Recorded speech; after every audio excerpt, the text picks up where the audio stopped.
पैसा पैसा पैसा, यानी कि हर तरफ सिर्फ और सिर्फ पैसा।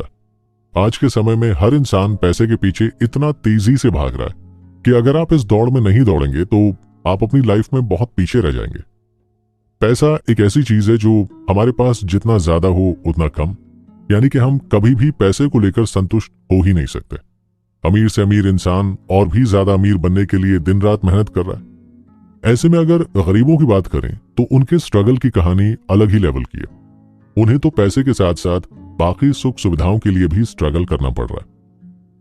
लेकिन अगर कोई ध्यान दे तो पैसा एक ऐसा साधन बन चुका है जिसकी मदद से आप अपनी लाइफ की 90% तक की प्रॉब्लम सॉल्व कर सकते हैं। यानी रोटी, कपड़ा, मकान, शिक्षा, व्यवसाय से लेकर हर एक चीज जो एक आम इंसान की लाइफ के लिए इंपॉर्टेंट है उसे पैसे से खरीदा जा सकता है। अब जब पूरी दुनिया इस पैसे की भागा दौड़ी में आगे बढ़ रही है और ज्यादा से ज्यादा अमीर बनने की कोशिश में लगी हुई है, तो फिर आप भला पीछे क्यों रहे? नेपोलियन हिल और रॉजर फ्रिट्ज की लिखी एक ऐसी बुक का एक्सप्लेनेशन जो आपको अमीर बनने के वो राज बताएंगी जिसकी मदद से आप भी एक अमीर आदमी बन पाएंगे। इस किताब का नाम है mastering money, how to become rich, जिसे लिखा है 3 अलग अलग राइटर्स ने, पहले जेम्स एलन, नेपोलियन हिल और रॉजर फ्रिट्ज ने। इन तीनों राइटर्स ने मिलकर हम सभी के लिए एक कमाल की किताब लिखी है। मुझे उम्मीद है कि यह किताब आपको आपकी मंजिल तक पहुंचने में जरूर मददगार साबित होगी। तो चलिए फिर अमीर बनाने वाले इन सीक्रेट्स को जानते हैं और समझते हैं। जब बात अमीर बनने की होती है तो हमारा दिमाग सबसे ज्यादा पैसों के ऊपर घूमता है। हमें लगता है कि अमीर बनने के लिए केवल और केवल पैसे की जरूरत है, जबकि ज्यादातर लोग इसी जगह गलती कर जाते हैं। इस किताब का पहला चैप्टर विजन एंड आइडियल को जेम्स एलन ने लिखा है। शो की शुरुआत में आपको बता दें कि इस किताब के अलग अलग चैप्टर्स को अलग अलग राइटर्स ने लिखा है, इसीलिए आप कंफ्यूज ना हो। हम आपको चैप्टर के साथ उसके राइटर का नाम भी बताते चलेंगे ताकि आप ये समझ पाएं कि इस चैप्टर को किस राइटर ने लिखा है। जेम्स एलन ने अपने इस चैप्टर में अमीर बनने के लिए एक सही विजन और आइडियल के बारे में बात की है। उन्होंने बताया कि हमें लाइफ में आगे बढ़ने के लिए सही विजन की जरूरत होती है। जब तक आपको आपकी लाइफ में सही विजन ना हो तब तक आप केवल नदी में रहते एक नाव के समान होंगे जिसके किनारे का कोई ठिकाना नहीं होगा। यानी कि आप अपनी लाइफ में ग्रोथ करने के लिए कोशिश तो बहुत करेंगे लेकिन आप किसी मुकाम तक नहीं पहुंच पाएंगे। जेम्स एलन ने गौतम बुद्ध का एग्जाम्पल देते हुए बताया कि हमें अपनी लाइफ में किस तरह एक स्ट्रांग विजन रखना चाहिए। उनके अनुसार हमारा विजन जितना स्ट्रांग होगा हमारी ग्रोथ के चांसेस उतने ही ज्यादा होते जाएंगे। अब बात करते हैं विजन आखिर है क्या। तो विजन एक हाई लेवल गोल होता है जो किसी इंसान के थिंकिंग और एक्शन को दिखाता है। दरअसल विजन हमारा वो सपना होता है जिसे हम हर हाल में पूरा करना चाहते हैं। अक्सर हम अपने सपने को पूरा करने के लिए उसके बारे में सोचते हैं और एक प्रॉपर प्लानिंग करते हैं। इसीलिए अगर दूसरे शब्दों में कहा जाए तो अपनी मंजिल तक बिना गलती किए पहुंचने के लिए हम जो कुछ भी सोचते और प्लानिंग करते हैं वो हमारा विजन कहलाता है। जेम्स एलन बताते हैं कि हमें अपने विजन को लॉन्ग टर्म बनाना चाहिए। एक शॉर्ट टर्म विजन और दूसरा लॉन्ग टर्म डिजाइन। छोटे स्तर पर कम समय में क्या पाना चाहते हैं और आप बड़े स्तर पर ज्यादा समय में क्या पाना चाहते हैं, ये दोनों हमारे विजन है कि हम अपनी लाइफ से क्या एक्सपेक्ट कर रहे हैं। अगर इसे आसान भाषा में समझा जाए तो अगर आप अगले 3 महीने के लिए कोई विजन प्लान करते हैं कि आपको अगले 3 महीने तक 10 लाख रुपए कमा लेना, तो ये आपका शॉर्ट टर्म विजन हो गया, यानी आपका शॉर्ट टर्म प्लान। लेकिन अगर आप प्लान करते हैं कि ये साल खत्म होने से पहले आपको करोड़पति बनना है, इसके लिए आप पूरे 1 साल की प्लानिंग और तैयारी करेंगे। आपको उस 1 साल में क्या कुछ करना है ये आप आज ही निर्धारित करेंगे, जो आपका लॉन्ग टर्म विजन कहलाएगा। उम्मीद करता हूं कि इस एग्जाम्पल से आप विजन को तो अच्छी तरह समझ चुके होंगे। तो चलिए बात करते हैं दूसरे पॉइंट की, जो है आइडियल, यानी कि हमारे आदर्श, हमारे उसूल। अब दोस्तों इसे आप कुछ इस तरह से समझ सकते हैं कि आपने अक्सर लोगों को यह कहते सुना होगा कि फला इंसान मेरा आइडियल है, यानी कि मैं उसकी तरह बनना चाहता हूं या फिर मैं भी उनकी तरह काम करना चाहता हूं। तो अगर आइडियल को एक्सप्लेन किया जाए तो आइडियल वो मेंटल सिचुएशन है जो हमें किसी स्पेशल इंसान या चीज को पाने के लिए हमारे अंदर एक स्ट्रांग डिजायर पैदा करता है, जो कहीं ना कहीं हमारे बिलीफ सिस्टम पर काम करता है। हमारे आदर्श किसी भी फॉर्म में हो सकते हैं, फिर चाहे वो सोशल हो, रियलिज्म हो या मॉरल हो। हमारे लिए उसे इंसान या चीज की वैल्यू बहुत ज्यादा हो जाती है और हम उसे किसी भी हद तक पाने की चाह रखते हैं। जब हम किसी चीज को अपना आइडियल मानकर काम करते हैं, यानी हम किसी चीज को अपना आइडियल मानकर अपने मन में एक विजन क्रिएट करते हैं, तो हमारा मन उसे पाने के लिए सही डायरेक्शन में काम करने लगता है। जेम्स एलन हमें यह समझाना चाहते हैं कि अगर आप अपनी लाइफ में अमीर बनना चाहते हैं तो आपका अपनी लाइफ में अमीर बनने के लिए एक क्लियर विजन होना चाहिए और आपके पास एक आइडियल होना जरूरी है। यानी कोई एक ऐसा इंसान या कोई ऐसी चीज जो आपको अमीर बनाने के लिए बहुत ही ज्यादा मोटिवेट करे। जैसे कुछ लोग होते हैं जिन्हें इलॉन मस्क बहुत पसंद है, क्योंकि इलॉन मस्क दुनिया के ऐसे अमीर इंसान हैं जो हजारों यूथ को इंस्पायर करते हैं।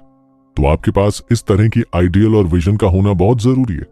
आइडियल को और भी डिटेल में समझने के लिए एलन कहते हैं, जब हमारी सोसाइटी में कोई इंसान कुछ बड़ा काम करता है तो लोग उसकी तारीफ के साथ साथ नकल भी करना शुरू कर देते हैं, यानी लोग उसी की तरह बनने की कोशिश करते हैं। ऐसे में वो इंसान हजारों लोगों के लिए आइडियल बन जाता है। अगर आप भी अपनी सोच को नई दिशा में लाकर कुछ नया करते हैं तो आप भी लोगों के लिए एक आइडियल बन जाएंगे। आज हम भी किसी न किसी इंसान को फॉलो करते हैं, फिर वो चाहे कोई बहुत बड़ा म्यूजिशियन, एक्टर, सिंगर, डांसर या बिजनेसमैन क्यों ना हो। यहां तक लोग पॉलिटिशियंस को भी फॉलो करते हैं। जेम्स एलन बताते हैं कि आपको अपने विजन को फुलफिल करने के लिए उसके बारे में प्रॉपर नॉलेज होनी चाहिए और आपके पास स्किल का होना बहुत जरूरी है। लाइफ में अमीर बनने के लिए अगर आपने जो कुछ भी प्लान किया है उसके बारे में प्रॉपर इंफॉर्मेशन जुटाना शुरू कर दीजिए और उसके लिए जो भी जरूरी चीज है, जैसे कोई जरूरी स्किल जो आपको सीखनी चाहिए, उसे जरूर सीखें। जेम्स एलन बताते हैं कि हर इंसान का उसकी लाइफ में एक एम होना चाहिए। बिना एम के लाइफ बेकार है। जिस इंसान का अपनी लाइफ में कोई उद्देश्य नहीं है वो कभी भी ग्रोथ नहीं कर सकता। इसीलिए सबसे पहले आपको अपने मन में झांक कर यह पता करना चाहिए कि आप अपनी लाइफ से क्या चाहते हैं। एक बार आपको अपनी लाइफ का गोल मिल जाए तो फिर आपको उसे पाने के लिए खुशी से शुरू कर देनी चाहिए, क्योंकि प्रयास और परिणाम दोनों का एक दूसरे से बहुत गहरा नाता है। आप जितना ज्यादा प्रयास करते हैं, सफलता मिलने के चांसेस उतने ही ज्यादा बढ़ जाते हैं। वहीं अगर आप अपने गोल को अचीव करने के लिए कोशिश ही नहीं करते हैं तो जाहिर सी बात है कि आप कभी भी अपनी मंजिल को नहीं पा सकते। इसीलिए लाइफ में एक लक्ष्य बनाएं और उसे पाने के लिए लगातार कोशिश करें। तब तक कोशिश करें जब तक लक्ष्य आपको हासिल ना हो जाए। अब यहाँ एक बात और है जो आपको आपकी मंजिल और आपके बीच में बहुत ज्यादा मायने रखती है, और वो है आपका एटीट्यूड। इस बुक का सेकंड चैप्टर है कि आपका एटीट्यूड किस तरह आपके रिजल्ट को इफेक्ट करता है। इसीलिए मंजिल पाने के लिए आपको अपना एटीट्यूड कैसा रखना चाहिए। दोस्तों, सेकंड चैप्टर की शुरुआत नॉर्मल विंसेंट पॉल के एक कोट के साथ होती है। वो कहते हैं कि मैं ये नहीं कह रहा हूं कि पॉजिटिव एटीट्यूड आपको सफल बना सकता है, बल्कि मैं ये कह रहा हूं कि पॉजिटिव एटीट्यूड आपको सफल बनाएगा। सेकंड चैप्टर को रॉजर फ्रिट्ज ने लिखा है। वो कहते हैं कि दोस्तों, यहाँ एटीट्यूड का मतलब आपके नजरिए से है कि आप दुनिया को किस नजर से देखते हैं और आप दुनिया से क्या उम्मीद करते हैं। वो बताते हैं कि क्या आपका एटीट्यूड आपके सोचने के तरीके को बताता है कि आप चीजों के बारे में क्या सोचते हैं और आप उनके बारे में क्या राय रखते हैं। अगर आप चीजों के बारे में पॉजिटिव सोचते हैं, यानी कि आप एक पॉजिटिव एटीट्यूड रखते हैं, तो ये तय है कि आप अपनी लाइफ में जरूर सक्सेसफुल हो जाएंगे। उनका मानना है कि पॉजिटिव लोग अपनी लाइफ में हमेशा ग्रोथ करते हैं। उनके अंदर एक कमाल की विल पावर होती है जो उन्हें डिफिकल्ट से डिफिकल्ट सिचुएशन से लड़ने की क्षमता देती है। वो कभी भी मुसीबत के आगे हार नहीं मानते और ना ही कभी कोशिश करना बंद करते हैं। वो डिफिकल्ट सिचुएशन में भी एक नई अप्रोच के साथ एक नया डिसीजन और एक नया रास्ता बनाते हैं। वो ये बखूबी जानते हैं कि किसी मुश्किल हालात को कैसे अपॉर्चुनिटी में बदला जा सकता है। अब क्योंकि इस पूरी किताब में अमीर बनने की बात हो रही है, यानी अपनी लाइफ में सक्सेसफुल होने की बात हो रही है, तो जाहिर सी बात है यहाँ एटीट्यूड भी आपका ग्रोथ को लेकर होना चाहिए। राइटर ने साफ साफ बताया कि आप पैसों के बारे में क्या सोचते हैं ये डिपेंड करता है कि आपको फ्यूचर में कितना पैसा मिलने वाला है। आपका नजरिया आपकी मंजिल तय करता है। अगर आप पैसे को लेकर हमेशा पॉजिटिव रहते हैं और एक पॉजिटिव माइंडसेट रखते हैं, तो ये कहना गलत नहीं होगा कि आप अपनी लाइफ में एक दिन बहुत सारे पैसे के मालिक होंगे। राइटर हमें ये बताते हैं कि हमारे पिछली जिंदगी में जो कुछ भी होता है और हमारे प्रेजेंट में जो भी सिचुएशन है, ये दोनों कहीं ना कहीं हमारे एटीट्यूड को बहुत ज्यादा अफेक्ट करते हैं। यानी अगर किसी चीज को लेकर आपकी पिछली जिंदगी में कुछ बुरा हुआ होगा और आपकी करंट सिचुएशन भी उसी तरह की होगी, तो जाहिर सी बात है कि आपका एटीट्यूड उस चीज के लिए नेगेटिव हो जाएगा। लेकिन यहीं पर एक पॉजिटिव एटीट्यूड और पॉजिटिव माइंडसेट वाला इंसान चीजों को डिफरेंट तरीके से सोचने समझने की कोशिश करता है और ऐसी नेगेटिव सिचुएशन में भी पॉजिटिव अपॉर्चुनिटी ढूंढने में लगा रहता है। रॉजर बताते हैं कि अगर आप अपनी लाइफ में आगे बढ़ना चाहते हैं तो आपको क्या करना चाहिए और क्या नहीं करना चाहिए। इसके लिए उन्होंने 10 पॉइंट दिए।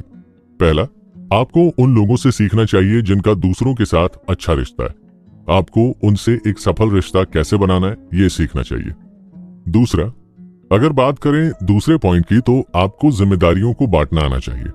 कुछ लोग जिम्मेदारियां बांटना नहीं जानते, बल्कि या तो वो खुद को कई जिम्मेदारियां दे देते हैं या किसी एक के कंधे पर पूरी जिम्मेदारी डाल देते हैं। दोस्तों, ऐसा करना आपको पीछे छोड़ सकता है, इसीलिए जितना जल्दी हो सके इस आदत को भी अपने अंदर अपना लीजिए। तीसरा, नेक्स्ट, रॉजर बताते हैं कि इंसान को हमेशा एक्टिव होना चाहिए। फिर काम कितना भी मुश्किल क्यों ना हो, उसे अपनी एक्टिवनेस दिखाते हुए उस काम को समय पर फिनिश करना चाहिए। Your flexibility and activeness is the key of success. चौथा, राइटर नेक्स्ट पॉइंट के बारे में बताते हैं कि आपको हमेशा बदलाव के लिए तैयार रहना चाहिए, फिर वो आपके फेवर में हो या फिर आपके फेवर में ना हो, आपको उसे खुले मन से एक्सेप्ट करना चाहिए। पांचवा, फिर आगे राइटर हमें बताते हैं कि आपको अपने काम के प्रति हमेशा सक्रिय रहना चाहिए और टाइम टू टाइम उसे चेक और अपडेट करते रहना चाहिए, जिससे आप अपनी ग्रोथ को ट्रैक कर सकते हैं। छठा, आपको हर किसी का सम्मान करना चाहिए, फिर वो आपसे छोटा कर्मचारी ही क्यों ना हो। आपको अपने साथ साथ दूसरों के काम को भी अप्रिशिएट करना चाहिए। सातवां, राइटर हमें बताते हैं कि अगर आप अपनी लाइफ में ग्रोथ करना चाहते हैं तो आपको दूसरों की बुराई करने से बचना चाहिए जितना हो सके। आपको स्ट्रेट फॉरवर्ड सही बातें ही करनी चाहिए। आठवां, रॉजर फ्रिट्ज बताते हैं कि आपको नेगेटिविटी से बचना चाहिए और अपने सेल्फ रिस्पेक्ट को बनाए रखना चाहिए। आगे चैप्टर में रॉजर फ्रिट्ज ने बिजनेसमैन के लिए कुछ इंपॉर्टेंट पॉइंट्स बताए हैं जो उन्हें हमेशा ध्यान रखने चाहिए, जिसमें सबसे पहला पॉइंट है आइडेंटिफाई अकाउंटेबल पीपल। बुक में हमें बताया गया है कि आपको अपने बिजनेस के लिए ऐसे लोगों को आइडेंटिफाई करना चाहिए जो आपके बिजनेस को ग्रोथ करने में अपना वक्त और साथ दोनों ही दे सकते हैं। आपको केवल उन्हीं लोगों को अपनी टीम में रखना चाहिए जो आपके लिए लॉयल और आपकी कंपनी या बिजनेस के लिए रिस्पॉन्सिबल हो। इस तरह राइटर अकाउंटेबल पीपल आइडेंटिफाई करने के लिए कुछ क्वेश्चंस भी बताते हैं, जिनकी मदद से आप ऐसे लोगों को आइडेंटिफाई कर सकते हैं। उसके बाद राइटर बात करते हैं अपने दूसरे पॉइंट पर, जो है द लीस्ट वैल्यूएबल पीपल, यानी कि LVP प्रोफाइल। पहले यहां बात कर लेते हैं लीस्ट वैल्यूएबल पीपल कौन होते हैं। दरअसल ये वो लोग होते हैं जिनके अंदर अकाउंटेबिलिटी की कमी होती है, जो अपने काम को सही समय पर नहीं करते और ना ही उसे सही तरीके से करते। इसके साथ ही ऐसे लोगों के अंदर नेगेटिव एटीट्यूड देखने को मिलता है और उसके अंदर टीम वर्क करने की क्षमता नहीं होती है। अगर आप एक व्यवसाय चला रहे हैं तो आपको सबसे पहले इस तरह के लोगों को अपनी टीम से बाहर कर देना चाहिए, क्योंकि ये लोग आपके फेलियर में सबसे बड़ा कारण बन सकते हैं। अगले पॉइंट यानी तीसरे पॉइंट को समझाते हुए राइटर हमें बताते हैं कि get the help you need. एक पॉजिटिव माइंडसेट वाला इंसान हमेशा लोगों से हेल्प लेने के लिए भी तैयार होता है। वो कभी भी इस बात की परवाह नहीं करता कि लोग उसके बारे में क्या सोचेंगे, बल्कि उसे जब जरूरत होती है वो लोगों से खुलकर बात करना पसंद करता है। इस तरह के लोगों के अंदर कुछ क्वालिटीज भी देखने को मिलती हैं, जिसमें पहली है बियॉन्ड एक्सपेक्टेशन। इस तरह के लोगों के क्षमता का अंदाजा भी नहीं लगाया जा सकता। ये लोग सफलता पाने के लिए किसी भी हद तक जा सकते हैं। इस तरह के लोग सॉल्यूशन ओरिएंटेड माइंडसेट के होते हैं, जो प्रॉब्लम पर ध्यान ना देकर सॉल्यूशन पर ध्यान देते हैं और बिना घबराए अपनी प्रॉब्लम को फेस करते हैं। ऐसे लोग फ्लेक्सिबल नेचर के होते हैं और वो अपनी मिस्टेक के लिए दूसरों को जिम्मेदार नहीं ठहराते हुए बल्कि अपनी गलतियों को स्वीकार करते हैं और उनमें सुधार करने की पूरी कोशिश करते हैं। ऐसे लोगों का पूरा फोकस केवल और केवल ग्रोथ के ऊपर होता है। वो दूसरों से किसी तरह का कंपटीशन नहीं रखते, बल्कि वो अपना खुद का एक कंपटीशन बनाते हैं। चलिए तो फिर चलते हैं अपने अगले पॉइंट पर, जो है what's wrong versus who is wrong. देखिए, अगर आपको अपनी लाइफ में अमीर बनना है या सक्सेसफुल बनना है तो आपको गलत और सही का पता होना चाहिए। इसीलिए राइटर कहते हैं कि क्या गलत है और कौन गलत है, आपको हमेशा इस चीज को आइडेंटिफाई करते रहना चाहिए। यानी लाइफ में ग्रोथ करना ही सब कुछ नहीं है, बल्कि जो गलत है उसे गलत कहना और जो गलत लोग हैं उनका साथ छोड़ना भी बहुत जरूरी है। ये बहुत जरूरी आदतों में से एक है जो आपको आसानी से अमीर बना सकती है। उम्मीद करते हैं कि राइटर के इस पॉइंट ऑफ व्यू को आप आसानी से समझ पाएंगे। बात करें अपने अगले पॉइंट ऑफ व्यू की, तो वो है overcoming your own negative attitudes. Life में कई बार सिचुएशन और गलत एक्सपीरियंसेस की वजह से हमारा एटीट्यूड नेगेटिव हो जाता है। ऐसे में राइटर कहते हैं कि आपको अपने नेगेटिव एटीट्यूड को ओवरकम करने की पूरी कोशिश करनी चाहिए, जिसके लिए उन्होंने कुछ पॉइंट भी बताए जिन्हें प्रैक्टिस करके आप अपनी लाइफ से नेगेटिव एटीट्यूड को दूर कर सकते हैं। Negative perspective, use of humour, maintain a positive outlook, self reflection, collaborative problem solving. ये कुछ आसान तरीके हैं जिनके द्वारा आप अपनी लाइफ से नेगेटिव एटीट्यूड को दूर कर सकते हैं। अब अगर बात करें अपने नेक्स्ट पॉइंट की, तो वो है build up your self confidence. दोस्तों, अपने इस पॉइंट में राइटर हमें बताते हैं कि आपको अपना सेल्फ कॉन्फिडेंस लेवल इंक्रीज करना चाहिए, क्योंकि जब तक आप अपने फैसले और अपने गोल के लिए खुद कॉन्फिडेंट नहीं होंगे, आप उन्हें कभी भी अचीव नहीं कर सकते। इसीलिए इंसान के पास पॉजिटिव एटीट्यूड के साथ सेल्फ कॉन्फिडेंस का होना बहुत जरूरी है। वैसे अगर देखा जाए तो पॉजिटिव एटीट्यूड वाले इंसान के पास सेल्फ कॉन्फिडेंस की कमी नहीं होती है। तो कहीं ना कहीं ये दोनों चीजें एक दूसरे के साथ ही जुड़ी हुई हैं।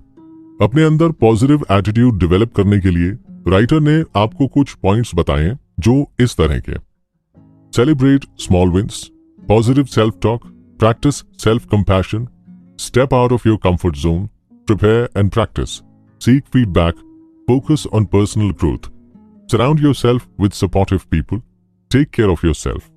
ध्यान रखिएगा कि सेल्फ कॉन्फिडेंस बिल्ड करने के लिए बहुत सारी प्रैक्टिस और पेशेंस की जरूरत पड़ती है। अगर आप पूरी डेडिकेशन के साथ कोशिश करेंगे तो बहुत जल्द ये सीख जाएंगे। इसी के साथ इस एपिसोड में इतना ही। अब अगले एपिसोड में हम सीखने वाले हैं सेल्फ कंट्रोल के बारे में, जिसे लिखा है नेपोलियन हिल ने। तो चलिए फिर जानते हैं कि सेल्फ कंट्रोल किस तरह हमें अमीर बनाने में मददगार साबित हो सकता है। तो अभी तक आपने जेम्स एलन और रॉजर फ्रिट्ज के लिखित एक चैप्टर के बारे में सुन लिया, लेकिन अब इस चैप्टर को लिखा है नेपोलियन हिल ने, जिनकी book think and grow rich world famous book में से एक है। तो चलिए जानते हैं उन्होंने इस चैप्टर में ग्रोथ के लिए सेल्फ कंट्रोल के बारे में क्या कुछ बताया। राइटर हमें बताते हैं कि सेल्फ कंट्रोल इंसान को अपने गोल पर फोकस करने में मदद करता है। ये अपने इमोशंस, अपनी फीलिंग्स के साथ अपने एक्शन के ऊपर भी कंट्रोल करने की शक्ति देता है। जब हम किसी काम को पेशेंस के साथ बारीकी से ऑब्जर्व करते हैं तो हमारे सफलता के चांसेस बहुत ज्यादा बढ़ जाते हैं। पैसा कमाने के लिए भी हमें इन्हीं ट्रिक का इस्तेमाल करना होता है। हमें अपने ऊपर कंट्रोल करके अपने बनाए गए प्लान को बारीकी से ऑब्जर्व करना होता है, और हम जिस भी काम में लगे होते हैं अपना पूरा ध्यान केवल उस काम के ऊपर लगाना होता है। हालांकि कुछ लोगों के लिए ऐसा करना मुश्किल भरा हो सकता है, लेकिन सेल्फ कंट्रोल पर्सन के लिए ऐसा करना कोई बड़ी बात नहीं है। जब हम खुद के ऊपर कंट्रोल कर लेते हैं तो फिर हम अपने गोल के ऊपर बिना डिस्ट्रैक्ट हुए अपना पूरा ध्यान लगा पाते हैं। आगे राइटर हमें सेल्फ कंट्रोल के कुछ इंपॉर्टेंट पॉइंट्स के बारे में बताते हैं। तो फिर चलिए जान लेते हैं क्या है वो इंपॉर्टेंट पॉइंट्स। दोस्तों, इसमें सबसे पहला आता है कंट्रोलिंग योर थॉट्स, जिसमें हम सही और पॉजिटिव थॉट्स को बढ़ावा देते हैं और वहीं नेगेटिव थॉट्स को इग्नोर करने में भी मदद करते हैं। बात करें अपने नेक्स्ट पॉइंट की, तो वो है इमोशन कंट्रोल। हम सब सेल्फ कंट्रोल के द्वारा अपने इमोशंस को अपने कंट्रोल में कर सकते हैं, क्योंकि जब हम अपनी भावनाओं को कंट्रोल में कर लेते हैं तो हम एक अच्छा डिसीजन ले सकते हैं। तीसरा पॉइंट है मैनेजिंग एक्शंस, यानी कि सही और समय पर कार्य करने की क्षमता सेल्फ कंट्रोल के द्वारा बनाई जा सकती है। यह हमें अपने लक्ष्यों की ओर फोकस करने में मदद करता है। हमारा चौथा सेल्फ डिसिप्लिन। सेल्फ कंट्रोल हमें अपने सेल्फ डिसिप्लिन सिखाता है, जिससे हम अपने आप को कंट्रोल में रख सकते हैं और अपने एक्शन को संभाल सकते हैं। अगला और आखिरी पॉइंट है अवेयरनेस एंड बैलेंस। सही डिसिप्लिन और बैलेंस के साथ सेल्फ कंट्रोल हमें अपनी लाइफ में सक्सेस की ओर ले जाता है। तो ये तो बात हो गई सेल्फ कंट्रोल के कुछ फायदों के बारे में कि उनसे हमें क्या कुछ फायदा मिलने वाला है। तो अब आप भी तैयार हो जाइए अपने सेल्फ कंट्रोल को डेवलप करने के लिए। आगे राइटर हमें कई ऐसी अदृश्य शक्तियों के बारे में बताते हैं जो सेल्फ कंट्रोल के लिए डेवलप की जाती हैं। दरअसल जब हम सेल्फ कंट्रोल सीख जाते हैं तो हमारे अंदर शक्तियां एक्टिवेट हो जाती हैं जो हमें लाइफ में ग्रोथ करने में हेल्प करते हैं, जिसमें सबसे पहले है भूख, यानी इंसान को ग्रो करने के लिए पैसे की भूख होनी चाहिए। आपके अंदर जितनी बड़ी भूख होगी आप उतना ज्यादा पैसे कमा पाएंगे। दूसरा पॉइंट राइटर बताते हैं आपके मानसिक दृष्टिकोण यानी कि मेंटल अप्रोच के बारे में। आप जिस तरह की सोच रखते हैं आप समय के साथ इस तरह के बनते जाते हैं। इसीलिए सेल्फ कंट्रोल हमें पॉजिटिव थॉट डेवलप करने में मदद करता है। आपकी प्लानिंग भी उसी के अकॉर्डिंग होती है। अब आप बात करें तीसरे पॉइंट की तो वो है टाइम। राइटर का मानना है कि ग्रोथ करने के लिए टाइम बहुत ही ज्यादा इंपॉर्टेंट है, यानी कि आप किसी काम को अगर ऑन टाइम नहीं करते हैं तो आप कभी भी ग्रोथ नहीं कर पाएंगे। इसीलिए सेल्फ कंट्रोल हमें टाइम मैनेजमेंट के बारे में भी सिखाता है। बात करें अगले पॉइंट की तो वो है सॉलिट्यूड यानी शांति। दोस्तों, ग्रोथ करने के लिए आपके मन में शांति होनी बहुत जरूरी है, क्योंकि अगर आपका मन शांत होगा तो आप बेहतर तरीके से फ्यूचर के लिए कुछ प्लान कर पाएंगे और नए नए आइडियाज को सोच पाएंगे। वहीं अगर आपके मन में बहुत सारी बातें चल रही होंगी तो आप ना तो अपने काम पर फोकस कर पाएंगे और ना ही सही तरीके से कोई प्लानिंग कर पाएंगे। इसी के साथ राइटर आगे बताते हैं डेफिनेटनेस ऑफ पर्पस, यानी कि वो हमें बताना चाहते हैं कि हमारी लाइफ में गोल का होना कितना ज्यादा जरूरी है। बिना गोल के जीवन वेस्ट है, यानी कि बेकार है। अगर आप एक बार सेल्फ कंट्रोल करना सीख जाते हैं तो आप अपने उद्देश्य को आसानी से पा सकते हैं। अगर आप सच में अपनी लाइफ में अमीर बनना चाहते हैं और ज्यादा से ज्यादा सक्सेसफुल होना चाहते हैं तो आपके मन में एक क्लियर विजन यानी एक क्लियर पर्पस होना जरूरी है। आप सभी ने वो कहावत तो सुनी होगी ना कि स्ट्रॉन्ग मोटिव इंसान को हमेशा मोटिवेट रखता है। इसके साथ हम बात करते हैं अपने नेक्स्ट टॉपिक पर, जो है the power of self discipline. Book के राइटर हमें डिसिप्लिन के अलग अलग बेनिफिट्स के बारे में बताते हैं। इंसान का डिसिप्लिन में होना उसके लिए कितना ज्यादा फायदेमंद हो सकता है, इस बात को बखूबी इस किताब के अंदर बताया गया, जिस पर उन्होंने गांधी जी और गौतम बुद्ध दोनों का ही एग्जाम्पल देकर हमें इस चीज के बारे में समझाया। अगर मैं आपको आसान भाषा में बताऊं तो किसी भी इंसान को अपनी लाइफ में सक्सेसफुल होने के लिए उसकी लाइफ में डिसिप्लिन का होना बहुत जरूरी है। जिस तरह हर एक काम को करने का सही तरीका होता है, उसी तरह लाइफ में सक्सेसफुल होने के लिए डिसिप्लिन होना बहुत जरूरी है। आप चाहें तो किसी भी बड़े इंसान जो अपनी लाइफ में सक्सेसफुल हैं, जिन्हें आप अपना आइडियल मानते हैं, आप उनकी कहानी उठाकर पढ़ सकते हैं। आप पाएंगे कि वो अपनी लाइफ में एक डिसिप्लिन लाइफस्टाइल को फॉलो करते हैं, यानी कि उनके सोने, उठने, खाने पीने से लेकर हर एक काम को करने का एक निश्चित सही तरीका और समय होता है।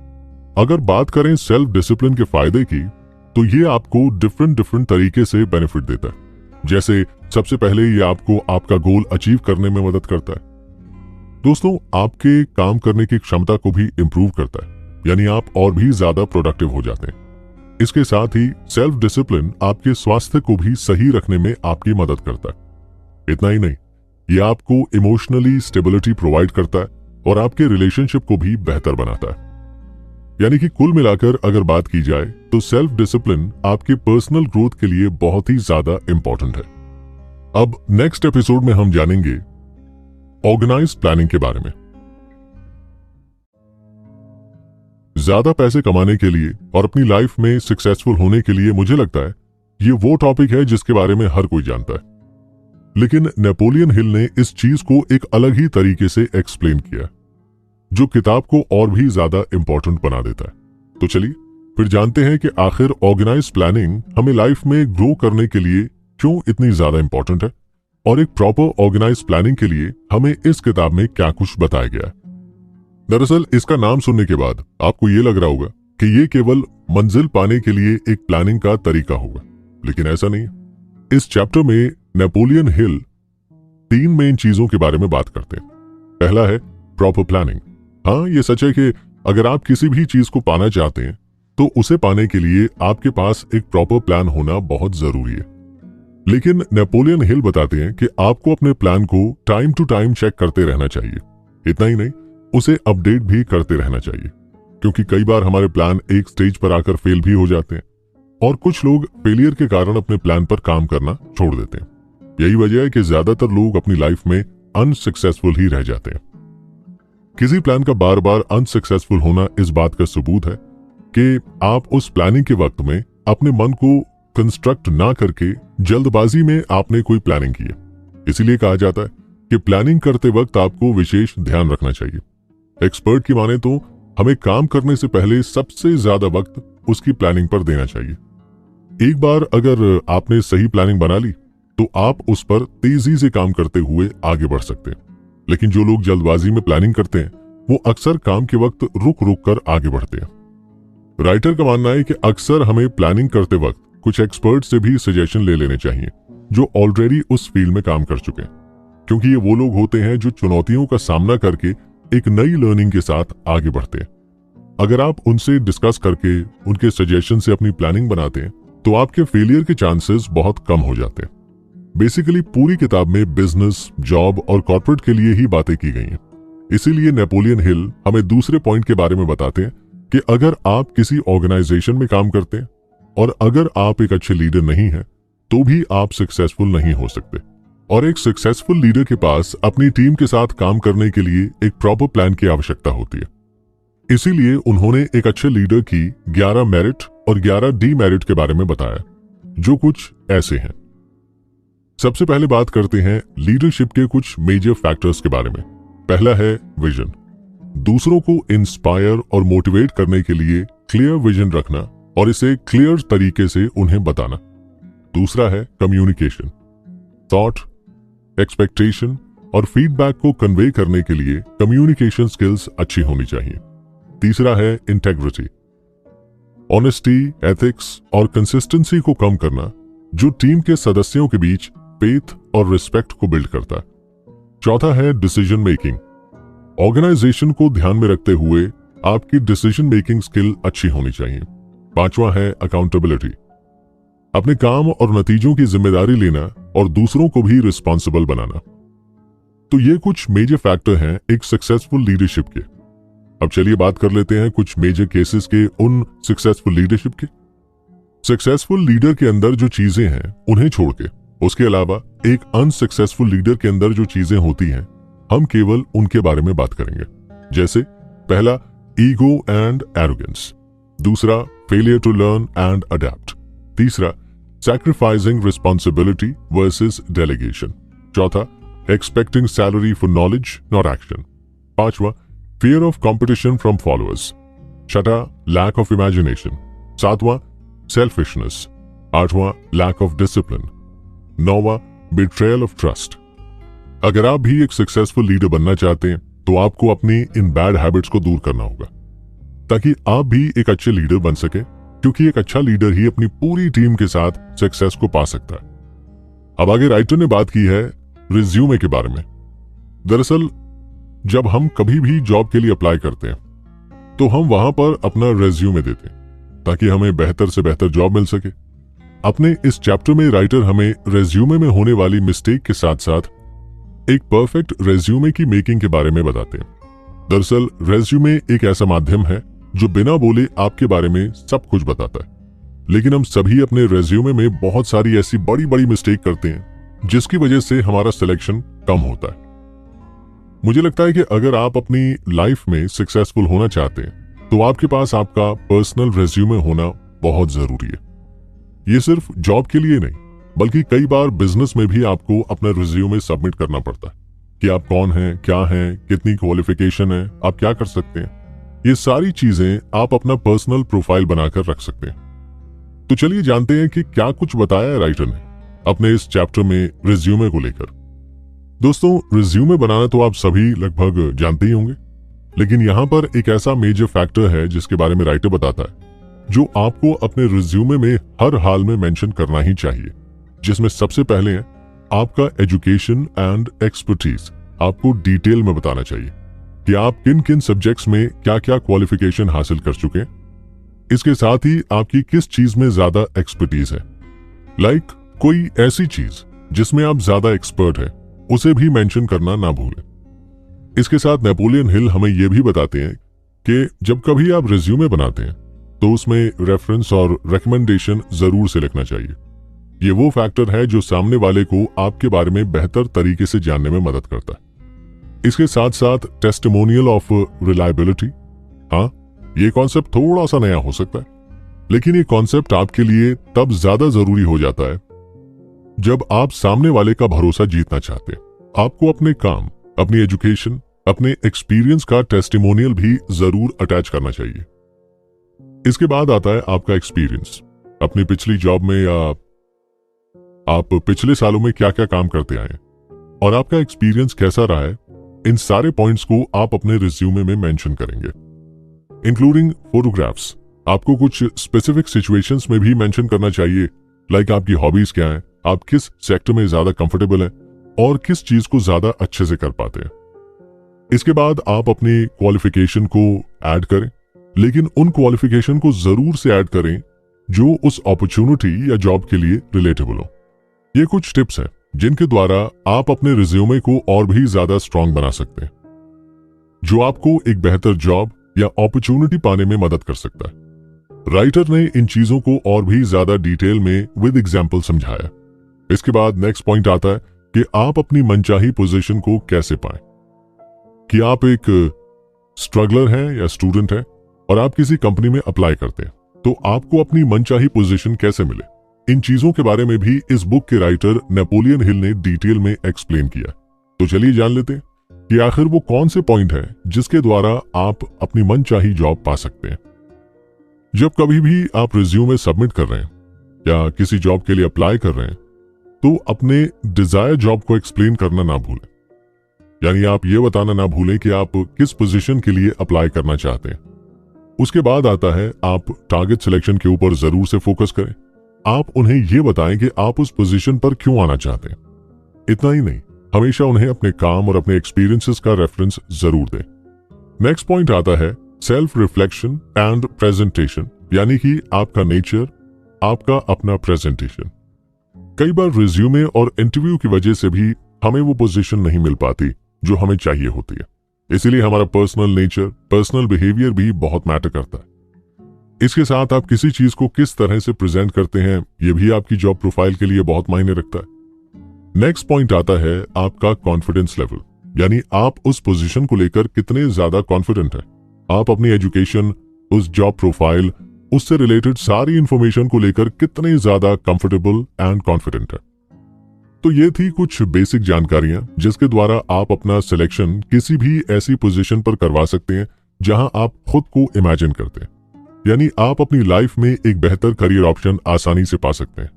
उम्मीद करते हैं कि ये सारी इंफॉर्मेशन आपके बहुत काम आने वाली है और आप हमारे राइटर की लिखी इस किताब की इंफॉर्मेशन को पसंद जरूर करेंगे। तो चलिए फिर चलते हैं अगले एपिसोड में और जानते हैं कि राइटर ने पॉजिटिव मेंटल एटीट्यूड के बारे में क्या बताया। सो फाइनली हम आ चुके हैं चैप्टर 5 में, जहां पर राइटर हमें पॉजिटिव मेंटल एटीट्यूड के बारे में कुछ ऐसी बेहतरीन जानकारी देते हैं जो आपकी लाइफ बदलने के लिए काफी है। मुझे लगता है आपको उन सारी इंफॉर्मेशन को ध्यान से सुनना चाहिए। चैप्टर की शुरुआत में राइटर आपको अपनी पर्सनल लाइफ की कुछ कहानी बताते हैं कि कैसे उन्हें ट्रैवल करते वक्त एयरपोर्ट पर कुछ बुक बेचने वाले मिलते हैं जो उनकी बुक उन्हें ही बेचने की कोशिश करते हैं, कि कैसे पुलिस वाला उन्हें बिना पहचाने रोक लेता है और फिर उनको ये बताता है कि वो उन्हीं की किताब पढ़कर अपनी लाइफ में सफल हुआ है। इन सारी बातों को सुनकर वो बहुत ही ज्यादा खुश होते हैं। वो बताते हैं, मेरी किताब केवल एक शब्दों का भंडार था, लेकिन उनके पॉजिटिव मेंटल एटीट्यूड ने उसमें लिखी हर एक बात को पॉजिटिवली लिया और उसे अपनी लाइफ में उन्होंने इम्प्लीमेंट किया, जिसकी वजह से वो सभी आज अपनी लाइफ में सक्सेसफुल है। यानी कि पॉजिटिव मेंटल एटीट्यूड आपको आपकी लाइफ में सक्सेस दिलाने के लिए सबसे ज्यादा इंपॉर्टेंट है। खैर, ये बात तो आप समझ ही चुके होंगे कि आपका पॉजिटिव रहना आपकी लाइफ को पॉजिटिव डायरेक्शन में लेकर जाता है। लेकिन पॉजिटिव एटीट्यूड कुछ अलग चीज है, जिसके लिए वो बताते हैं कि 5 ऐसी मेंटल सिचुएशन होती हैं जो पॉजिटिव एटीट्यूड डेवलप करने में आपकी मदद करती है। तो चलिए फिर जानते हैं कि क्या है वो 5 मेंटल सिचुएशन। देखिए, इसमें सबसे पहली मेंटल सिचुएशन है, वो है डिजायर, यानी आपकी जरूरत क्या है।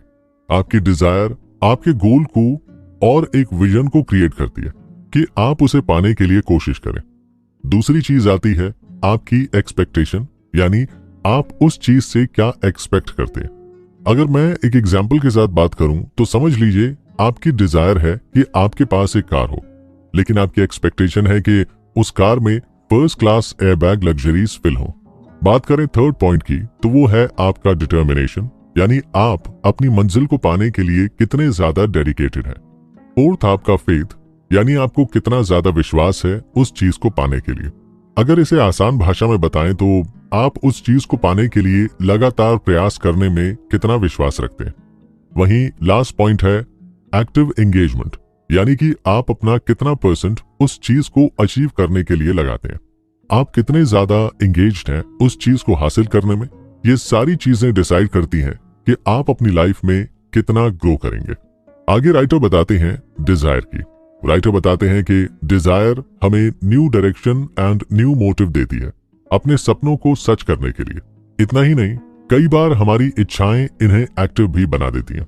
इसीलिए हमें केवल पॉजिटिव डिजायर ही रखनी चाहिए और उसके साथ पॉजिटिव थिंकिंग भी बनाए रखनी चाहिए। राइटर बताते हैं कि डिजायर हमें होप की ओर ले जाती है, यानी हमारे मन में कुछ इच्छाएं जागने लगती हैं उस चीज को पाने के लिए, जो हमारे अंदर इस बात का विश्वास जगाती है कि हम उन चीजों को पालेंगे। और यही थिंकिंग हमें एक्टिवली उस चीज को पाने के लिए इंस्पायर करती है। राइटर बताते हैं कि जब आप किसी चीज को पाने की इच्छा रखते हैं तो फिर आपके मन में एक होप बन जाती है कि आप एक वक्त बाद उसे पालेंगे। और जब आप उसे पाने के लिए स्ट्रांगली मैनिफेस्ट करना शुरू करते हैं तो ये एनर्जी में कन्वर्ट होना स्टार्ट हो जाती है और वो एनर्जी आपको मोटिवेट करती है, इंस्पायर करती है अपने गोल को अचीव करने के लिए।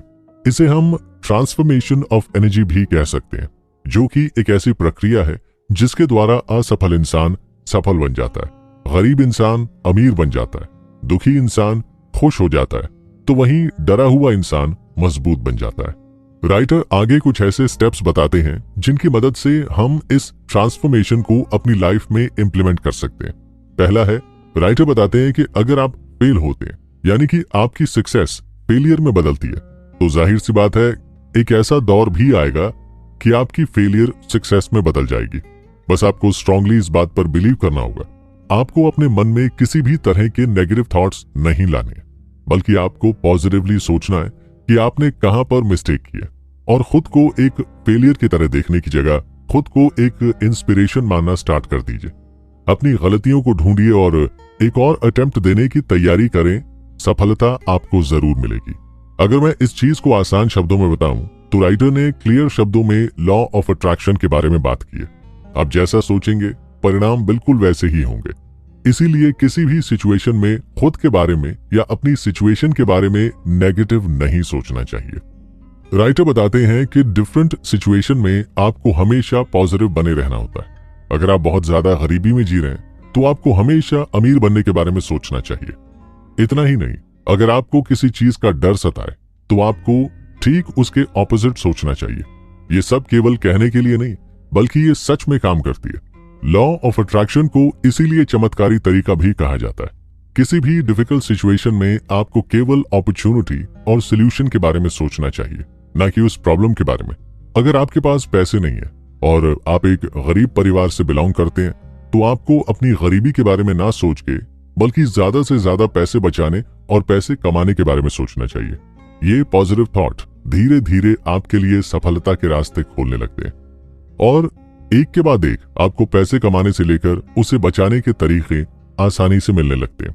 राइटर आगे बताते हैं कि जब हम किसी चीज के बारे में बहुत ज्यादा सोचते हैं तो हमारे अंदर कुछ थॉट्स उससे रिलेटेड आने शुरू हो जाते हैं।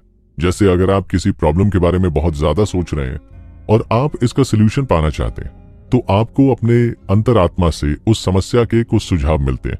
दरअसल जो आपके सबकॉन्शियस माइंड की वजह से होता है, जो आपकी प्रॉब्लम को बारीकी से एनालाइज करके उसके लिए बेस्ट सोल्यूशन प्रोवाइड करता है। दोस्तों, आगे राइटर पॉजिटिव मेंटल एटीट्यूड और फिजिकल हेल्थ के बारे में बात करते हैं।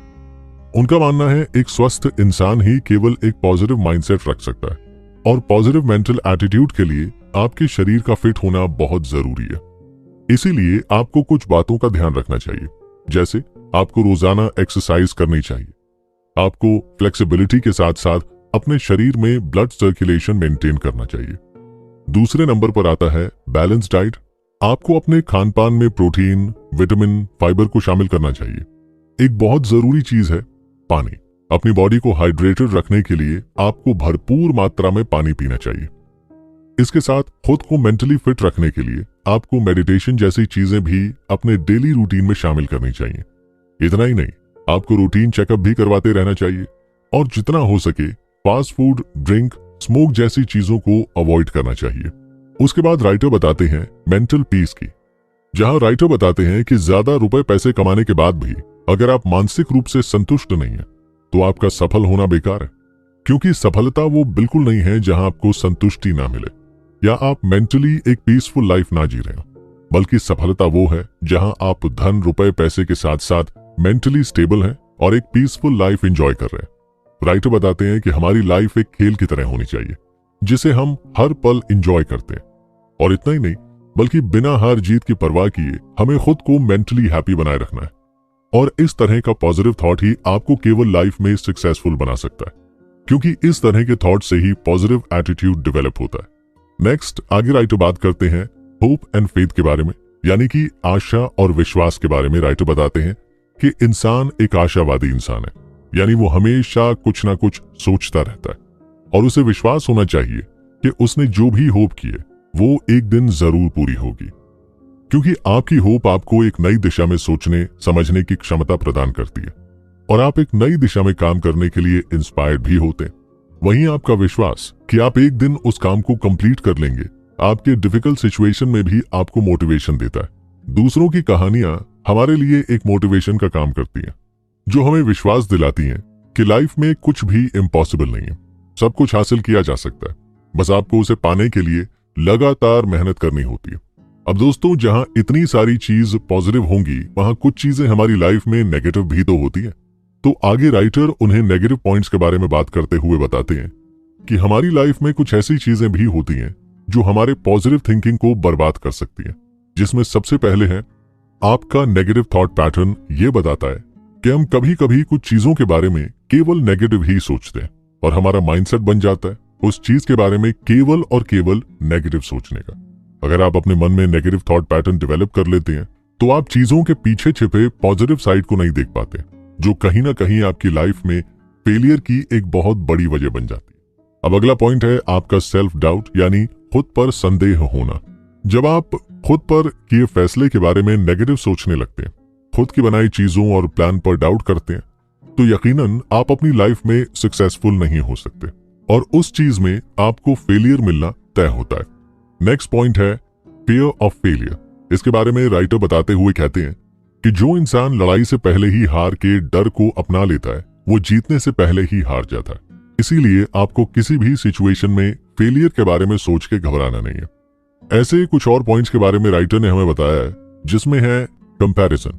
आपका पास्ट एक्सपीरियंस, किसी और बात को लेकर आपका स्ट्रेस या फिर दूसरों की बातों को बहुत ज्यादा सोचना भी आपके फेलियर और नेगेटिव माइंडसेट की एक वजह बन सकती है। तो चलिए, इसी के साथ ये चैप्टर यहीं समाप्त होता है। अब हम चलते हैं अपने अगले चैप्टर में, जहां हम सीखेंगे लाइफ में आने वाले चैलेंजेस और उलझनों के साथ कैसे डील करना चाहिए।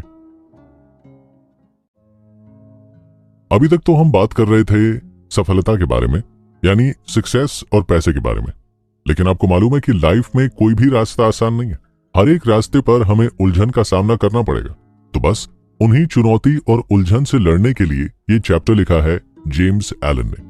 यहाँ राइटर हमें बताते हैं कि जिस तरह हम बचपन से कॉलेज, स्कूल में लाइफ लर्निंग के बारे में सीखते हैं कि लाइफ को कैसे जीना है, पढ़ाई करके कैसे आगे बढ़ना है, पैसे कमाने हैं, हम सभी को कम उम्र से ही चुनौतियों का सामना करना भी सीखना चाहिए।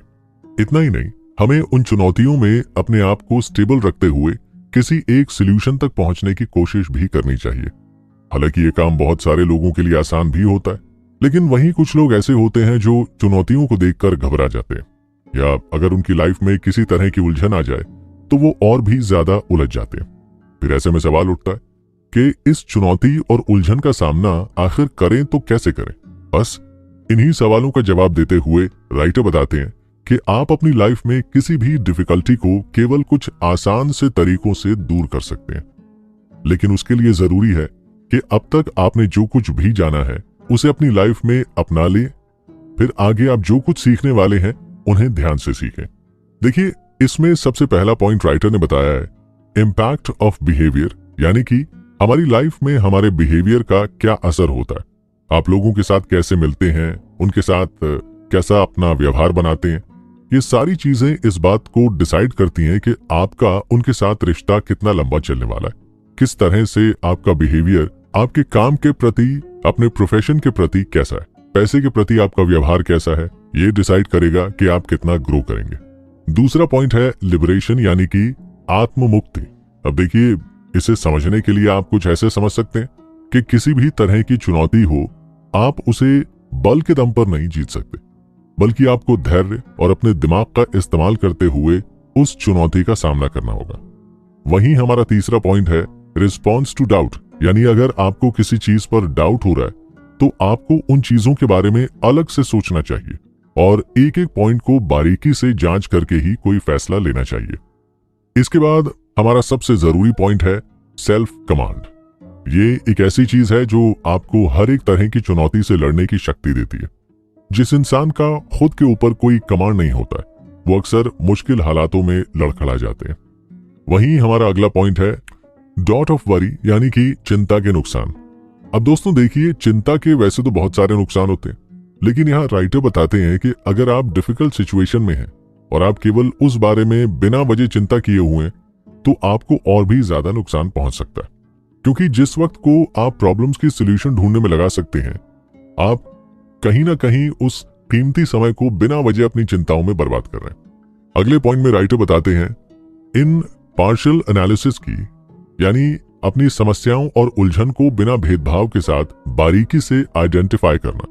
आपको हमेशा अपनी लाइफ में आने वाली प्रॉब्लम्स को बिना भेदभाव के बारीकी से आइडेंटिफाई करना चाहिए। राइटर हमें बताता है कि जब आप पूरी प्योरिटी से जांच करते हैं तो आप एक ऐसे सॉल्यूशन पर पहुंचते हैं जो आपकी उस समस्या को जड़ से खत्म कर सकता है। वहीं राइटर बताते हैं कि आपको अपनी गलतियों से, उन चुनौतियों से भी सबक लेना चाहिए। आपको इस बात का पता करना चाहिए कि आपने कौन सी गलतियां की थी जो आपको ऐसी चुनौतियां या उलझन का सामना करना पड़ रहा है। ये सब आपके आज को नहीं बल्कि आपके भविष्य को भी मजबूत बनाता है और आने वाली हर एक मुसीबत से लड़ने में आपकी मदद करता है। ओवरऑल अगर बात की जाए तो राइटर अपने इस चैप्टर में केवल इतना समझाना चाहता है कि अगर आप अपनी लाइफ में किसी भी मोड़ पर, फिर चाहे जॉब हो या बिजनेस हो, पैसे को लेकर हो या किसी और चीज से जुदा हो, अगर आप चुनौतियों को फेस कर रहे हैं या बहुत ज्यादा उलझे हुए हैं, तो अपने तमाम सुझावों की मदद से अपनी समस्याओं को खत्म कर सकते हैं। कई बार लाइफ में आपको एक जैसी कई समस्याएं या उनके सॉल्यूशन दिखाई देते हैं, जहां हम अक्सर उलझ जाते हैं कि क्या सही रास्ता है। राइटर बताते हैं कि ऐसे रास्तों पर जाने से पहले आपको सच्चाई का पता करना चाहिए।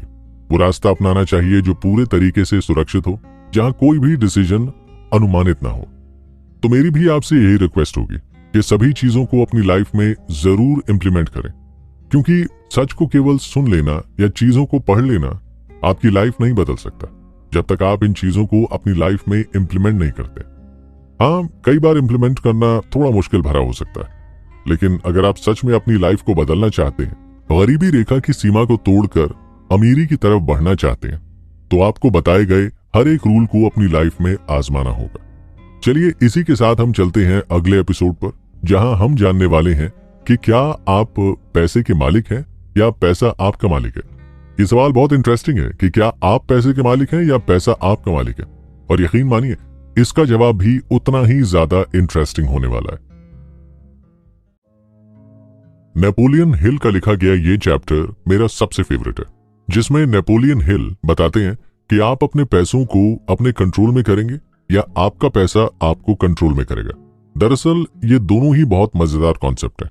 अगर आप अमीर बनना चाहते हैं तो पैसे के इस कॉन्सेप्ट को तो जरूर ही सीखना चाहिए, क्योंकि वो कॉन्सेप्ट है जो आपको जितनी तेजी से अमीर बना सकता है उतनी ही तेजी से कंगाल भी कर सकता है।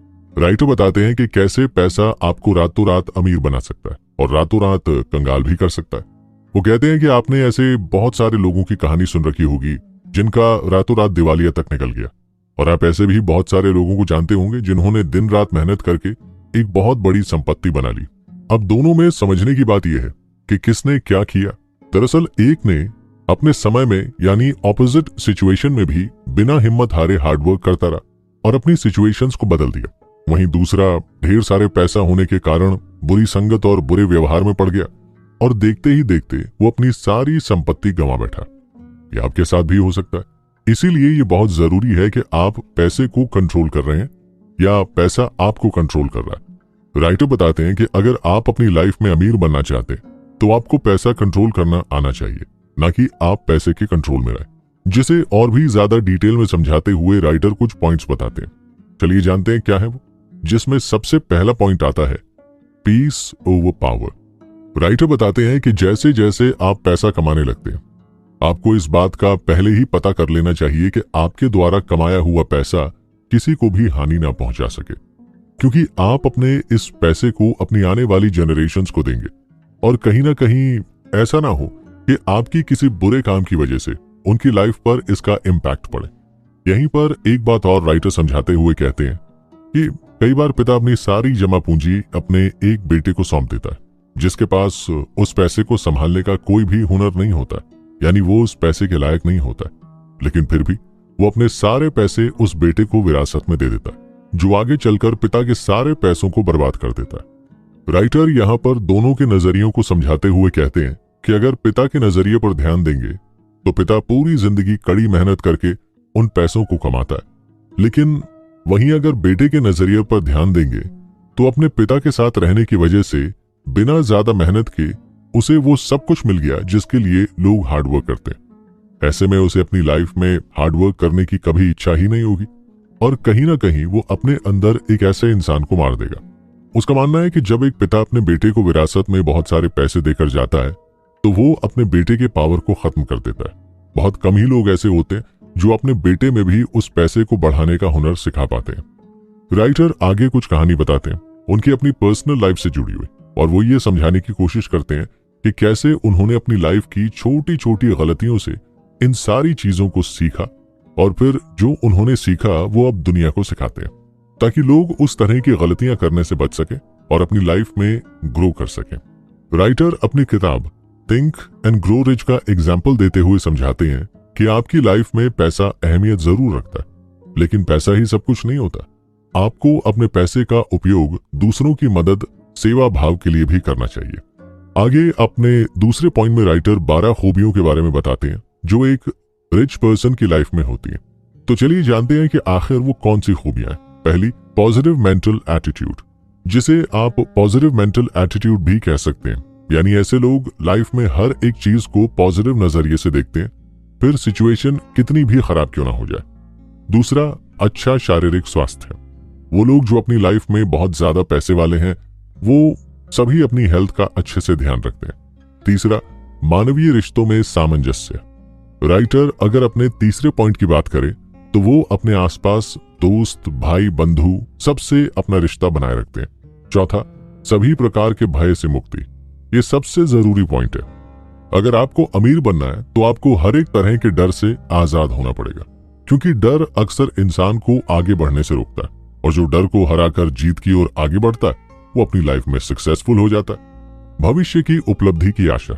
अगले पॉइंट में राइटर हमें बताता है कि इंसान को आशावादी होना चाहिए, यानी कि होपिंग नेचर का होना चाहिए। उसे कभी भी उम्मीद नहीं छोड़नी चाहिए। छठा, विश्वास की क्षमता। ऐसे लोग जिनके पास पैसा कमाने की क्षमता है उनके पास विश्वास की भी क्षमता होती है, यानी they are faithful by nature. सातवां, अगर बात करें अपने सातवें पॉइंट की, तो ऐसे लोग दूसरे के प्रति हमेशा ग्रेटिट्यूड रखते हैं और अपना मिजाज ही रखना पसंद करते हैं। आठवां, इस तरह के लोग मेहनत से पीछे नहीं हटते बल्कि वो उससे प्यार करते हैं। ऐसे लोग ग्रोथ करने के लिए जितना हो सके उससे कहीं ज्यादा मेहनत करने के लिए तैयार रहते हैं। नौवां, वहीं बात करें अगले पॉइंट की, तो ऐसे लोग हर एक तरह की बातों पर खुले विचार के होते हैं। वो चीजों को जज करने से पहले समझने की कोशिश करते हैं। 10वां, उनका खुद पर कंट्रोल होता है और वो किसी और के बहकावे में ना आकर अपनी खुद की सूझबूझ और समझ का इस्तेमाल करके कोई डिसीजन बनाते हैं। 11वां, ऐसे लोगों की सबसे खूबसूरत आदत होती है कि वो दूसरों की बातों को बखूबी समझना जानते हैं।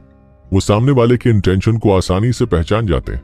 12वां और सबसे आखिरी और जरूरी, ऐसे लोग अथाह पैसा पाने के लिए हमेशा तैयार रहते हैं और वो उसके लिए लगातार कोशिश भी करते रहते हैं। राइटर बताते हैं कि पैसा केवल सभी चीजों को पाने का एक जरिया है, जबकि ये शांति नहीं। यानी कि आप ज्यादा से ज्यादा पैसा कमा करके केवल सुख सुविधाओं वाली चीजों को खरीद सकते हैं, लेकिन आप पैसे के दम पर मेंटल पीस नहीं पा सकते। राइटर बताते हैं कि ये किताब सिर्फ आपको पैसे तक पहुंचाने के लिए नहीं, बल्कि वहां पहुंचने के बाद आपको दुनिया कैसी दिखती है इसकी जानकारी देने के लिए भी लिखी गई है, ताकि आप जब अपने पैसे कमाने की यात्रा को शुरू करें तो आप पहले से तैयार रहें कि मंजिल पर पहुंचने के बाद आपको कौन सा दृश्य देखने को मिलेगा। इसीलिए राइटर कहते हैं कि अगर आप अमीर बनने के सफर पर चलने वाले हैं तो आप अमीर बनने के साथ साथ कुछ चीजें जरूर करते चलें, ताकि आप उस मेंटल पीस को पा सकें जो आप अभी इमेजिन करते हैं। राइटर कहते हैं कि आप अपने बिजनेस को आगे बढ़ाने के साथ साथ दूसरों के बिजनेस को भी बढ़ाने में सहयोग करें। उनका सीधा सीधा कहना है कि जब आप दूसरों को सहयोग करते हैं तो आपको मेंटल पीस भी मिलता है, और इतना ही नहीं, दूसरों के बिजनेस से होने वाले प्रॉफिट में कहीं ना कहीं आपका भी हिस्सा होता है, तो आप अपने आप ग्रो करने लगेंगे। राइटर बताते हैं कि लोगों को इन्वेस्टमेंट करने के तरीकों के बारे में बताएं, और ऐसा इसीलिए नहीं ताकि लोग आपको एक बिजनेस कंसल्टेंट या फाइनेंशियल एडवाइजर समझे, बल्कि ये इसीलिए ताकि आप लोगों को आगे बढ़ने में मदद कर सकें। राइटर का मानना है कि पैसा कमाने के साथ साथ आपको एक अच्छा इंसान भी बनना चाहिए। तो ये था 7वां चैप्टर, जिसमें आपने जाना कि आपको अपने पैसों को कंट्रोल करना है ताकि आपका पैसा आपको ना कंट्रोल करे। तो बस हमारा आज का चैप्टर यहीं पर समाप्त होता है। अब हम चलते हैं अपने अगले चैप्टर में, जिसका नाम है मास्टरमाइंड, जहां हम बात करेंगे एक मास्टरमाइंड के बारे में जो अपने मन के इस्तेमाल से खुद को एक सक्सेसफुल इंसान बना सकता है। हम सभी के सक्सेसफुल होने में कहीं ना कहीं हमारे दिमाग का एक बहुत बड़ा रोल होता है। आप किसी चीज को पाने के लिए या कुछ करने के लिए किस हद तक दिमाग लगा सकते हैं, ये केवल और केवल आपके ऊपर डिपेंड करता है, और आपके नॉलेज स्किल्स के ऊपर डिपेंड करता है। बात करें इस चैप्टर की, तो राइटर इस चैप्टर की शुरुआत में बताते हैं कि हो सकता है कि इस चैप्टर को समझने में आपको थोड़ी सी दिक्कत हो, लेकिन अगर आप इसे 2 बार पढ़ते हैं तो आप इसके सही मतलब को समझ पाएंगे, क्योंकि ये चैप्टर पूरी तरह से साइकोलॉजी पर बेस्ड है, जिसे राइटर मास्टरमाइंड के नाम से बुलाते हैं। अपने इस चैप्टर में राइटर खास करके सेल्समैन के लिए बात करते हैं, यानी वो लोग जो किसी भी तरह के प्रोजेक्ट या प्रोडक्ट को सेल करते हैं। उनके लिए चैप्टर बहुत ही खास होने वाला है, क्योंकि वो इस चैप्टर के द्वारा सेल्स के कुछ टेक्निक्स को भी सीखने वाले हैं। और इतना ही नहीं, कहीं ना कहीं लाइफ में अमीर बनने के लिए हम सभी को कुछ ना कुछ चीजें बेचनी ही पड़ती हैं, तो आपके लिए भी ये बहुत ज्यादा काम आने वाला है। राइटर बताते हैं कि जब आप एक जीवन बीमा वाले इंसान को देखते हैं, यानी लाइफ इंश्योरेंस बेचने वाले इंसान को देखते हैं, तो वो हमें हमारी जिंदगी के खतरे बताकर हमें अपनी पॉलिसी बेचते हैं। ये बताता है कि आप लोगों की नीड को कैसे पूरा कर खुद का ग्रोथ कर सकते हैं। आपकी इन्हीं सेलिंग स्किल्स को इम्प्रूव करने के लिए राइटर ने कुछ इंपॉर्टेंट पॉइंट्स पर बात की है। तो चलिए जानते हैं कि क्या है वो पॉइंट्स, जिसमें सबसे पहले आता है the art of selling yourself. यहाँ राइटर बताते हैं कि किसी को भी अपना प्रोडक्ट या सर्विस बेचने से पहले आपको अपने आप को उन्हें सौंपना होता है। अब यहाँ राइटर ये नहीं कह रहे हैं कि आपको खुद को बेचना है, बल्कि उनका कहना है कि लोगों के मन में आपके प्रति एक लॉयल्टी पैदा करें, ताकि लोग आप पर भरोसा करके आपके प्रोडक्ट और सर्विस को खरीद सके। दोस्तों, the art of selling yourself basically 5 main चीजों पर काम करता है, जिसमें सबसे पहले है आपका कॉन्फिडेंस, जो बहुत मायने रखता है। जब आप लोगों के पास अपने किसी प्रोडक्ट या सर्विस को लेकर जाते हैं, आप अपनी चीजों को लेकर कितने ज्यादा कॉन्फिडेंट हैं, ये लोगों को सबसे ज्यादा आपकी तरफ अट्रैक्ट करता है। दूसरा पॉइंट है आपका अपना नेचर। आपका लोगों के प्रति जितना पोलाइट नेचर होगा, लोग उतना ही ज्यादा आपके साथ घूमना पसंद करेंगे और आपके प्रोडक्ट की सेल होने के चांसेस उतने ही ज्यादा बढ़ जाएंगे। तीसरा पॉइंट है आपका पास्ट एक्सपीरियंस। आप अपने पास्ट एक्सपीरियंस से सीखकर उन्हें प्रेजेंट में अप्लाई कर सकते हैं, जो कहीं ना कहीं आपके सेल को इंक्रीज करने में मददगार साबित होगा। चौथा पॉइंट है आपका communication.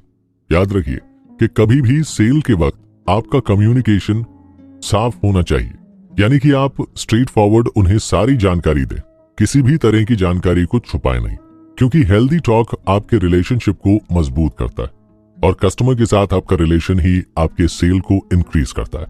Last but not the least, हमारा 5वां पॉइंट है पेशेंस। कभी भी आपको हड़बड़ी में कोई काम नहीं करना और ना ही अपने कस्टमर को फोर्स करना चाहिए। बल्कि अपने पूरे पेशेंस के साथ कस्टमर की सहमति जताते हुए काम करना चाहिए। हम सभी के सक्सेसफुल होने में कहीं ना कहीं हमारे दिमाग का एक बहुत बड़ा रोल होता है। आप किसी चीज को पाने के लिए या कुछ करने के लिए किस हद तक दिमाग लगा सकते हैं, ये केवल और केवल आपके ऊपर डिपेंड करता है और आपके नॉलेज स्किल्स के ऊपर डिपेंड करता है। बात करें इस चैप्टर की, तो राइटर इस चैप्टर की शुरुआत में बताते हैं कि हो सकता है कि इस चैप्टर को समझने में आपको थोड़ी सी दिक्कत हो, लेकिन अगर आप इसे 2 बार पढ़ते हैं तो आप इसके सही मतलब को समझ पाएंगे, क्योंकि ये चैप्टर पूरी तरह से साइकोलॉजी पर बेस्ड है, जिसे राइटर मास्टरमाइंड के नाम से बुलाते हैं।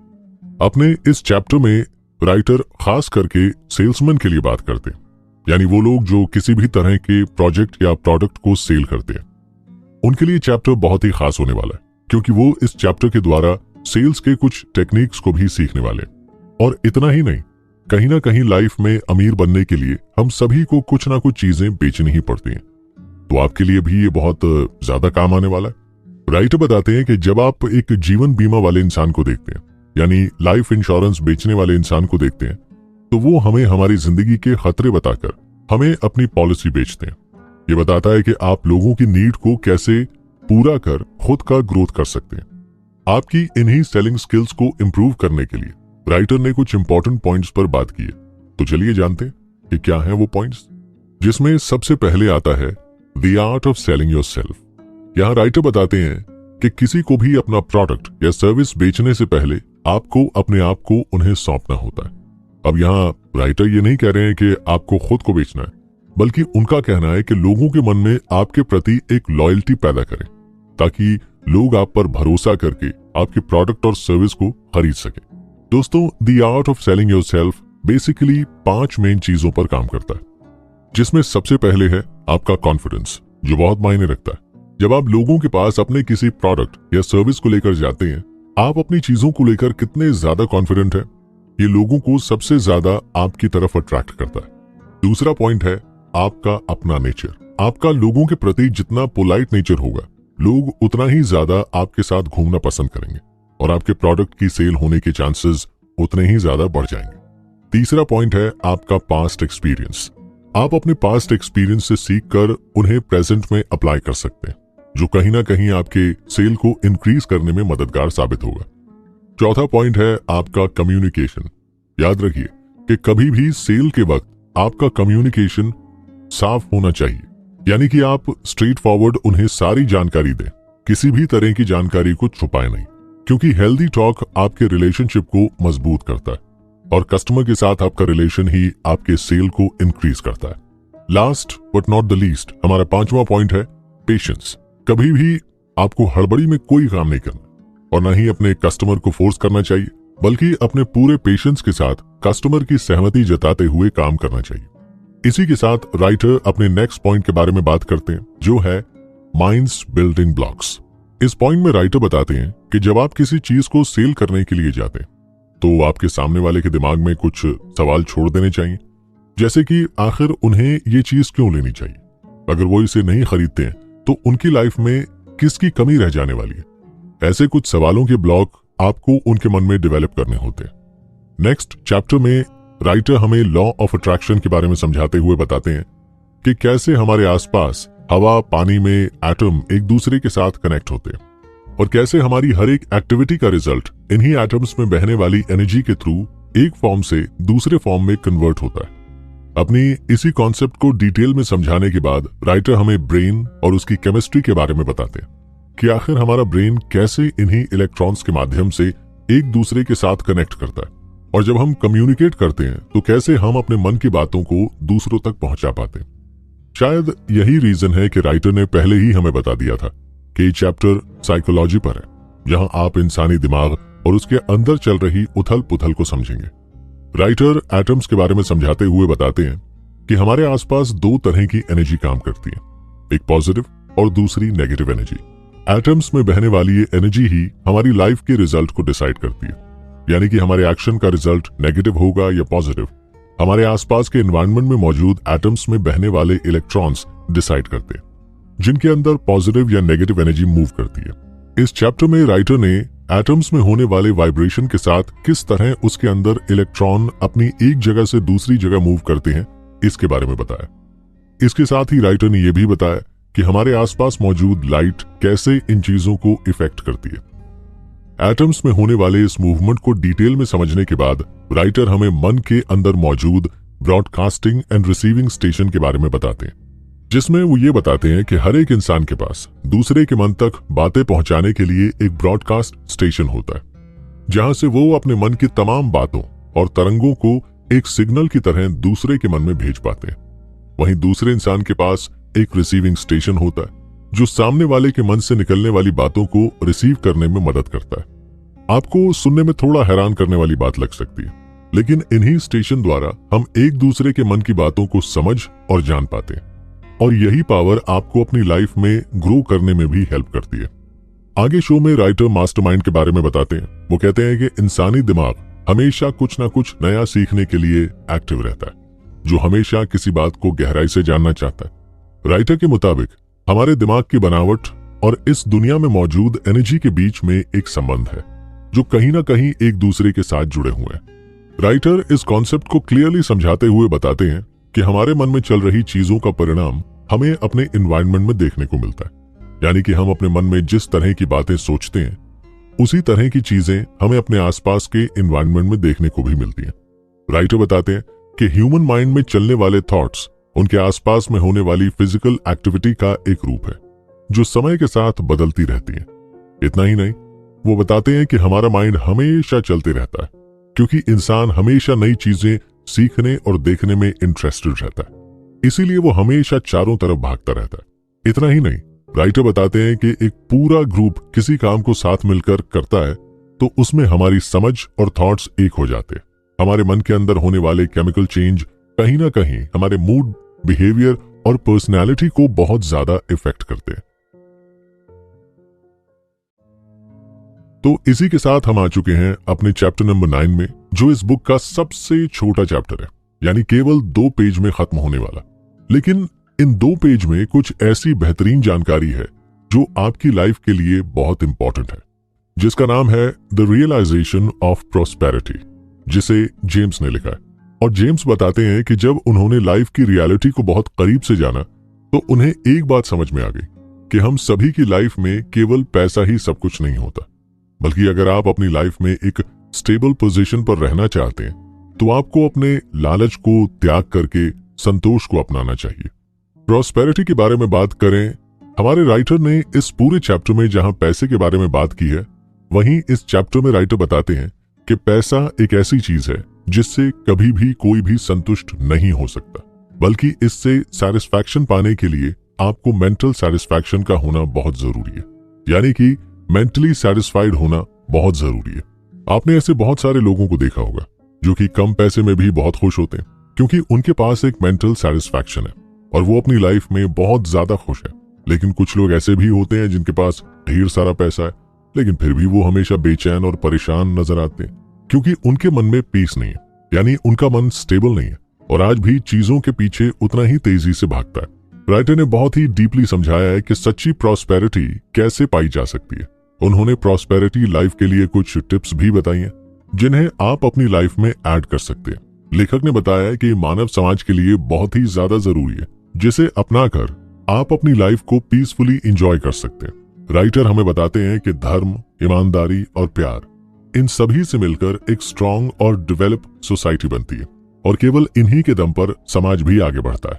लेकिन इन चीजों को मेंटेन करने के लिए आपको कुछ बातों को ध्यान रखना चाहिए, जो कि है number 1, relying on immutable law, यानी कि ना बदलने वाले कानून पर भरोसा।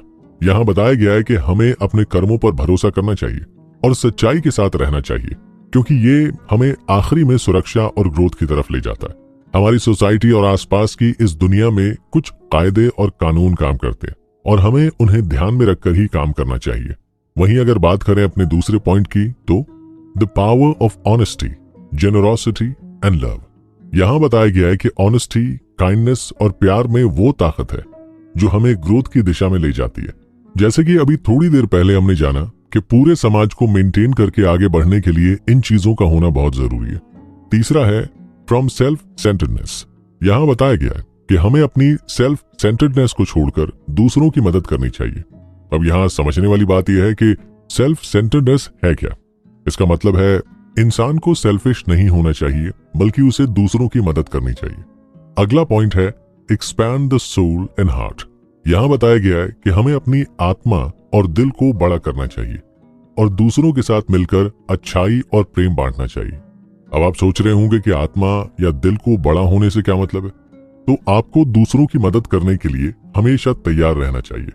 नेक्स्ट पॉइंट है डेमोन्स्ट्रेट ऑनेस्टी एंड ट्रस्ट, यानी ईमानदारी और विश्वास। यहाँ बताया गया है कि सच्चे और विश्वास योग्य इंसान ही हमें अमीरी की ओर ले जाते हैं।